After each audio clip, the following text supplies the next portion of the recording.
मोदी जी, यहाँ जंगल में खाट पर बैठने में मजा आ रहा है ना। अभी मैंने तुम लोगों के लिए चाय नाश्ते का भी इंतजाम किया हूँ। बस थोड़ा समय लगेगा। तब तक मोदी जी तुम एक बढ़िया सी कहानी सुना दो। वाह भाई लालू जी, बहुत बढ़िया इंतजाम किया है। चलो मैं तुमको एक होशियार जाट की कहानी सुनाता हूँ। एक गांव था, उस गांव में एक जाट रहता था। एक दिन वह चारपाई की रस्सी खरीदने के लिए शहर के बाजार के लिए निकला। जाट ने अपने जेब में 1 रुपया रखकर ले गया। जब जाट बाजार पहुंचा तो उसे एक हलवाई की दुकान दिखी। हलवाई की दुकान पर मिठाइयों से भरा थाल देखकर जाट के मुंह में पानी आ गया। फिर जाट ने सोचा कि पहले पेट भरकर मिठाइयाँ खा लेता हूँ, रस्सी को तो मैं बाद में भी ले जा सकता हूँ।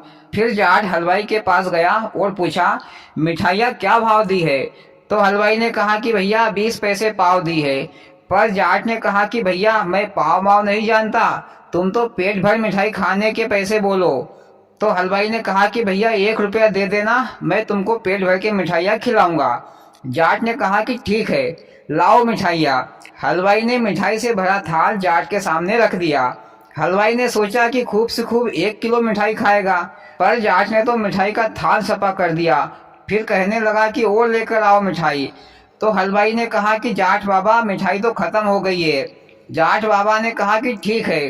फिर जाट बाबा हाथ धोकर चलने लगा। हलवाई ने कहा कि जनाब पैसे तो देते जाओ।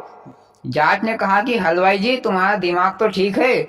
बात हुई थी अपनी पेट भर मिठाई खिलाने की, पर मेरा पेट नहीं भरा है, तो फिर किस बात के पैसे? फिर हलवाई ने कहा कि तूने मिठाई के थाल को ढोल बकरी की तरह चाट चाट कर खाया है, इस बात के पैसे। फिर भैया जाट बाबा को गुस्सा आ गई, तो जाट ने हलवाई को 2-4 तमाचे देकर वहां से भाग गया। फिर हलवाई भी उसके पीछे भागा।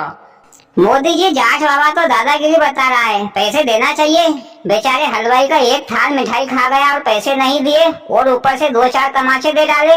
अरे भैया, पेट भर के खाया नहीं तो पैसे कैसे? हाँ मोदी जी, फिर क्या हुआ?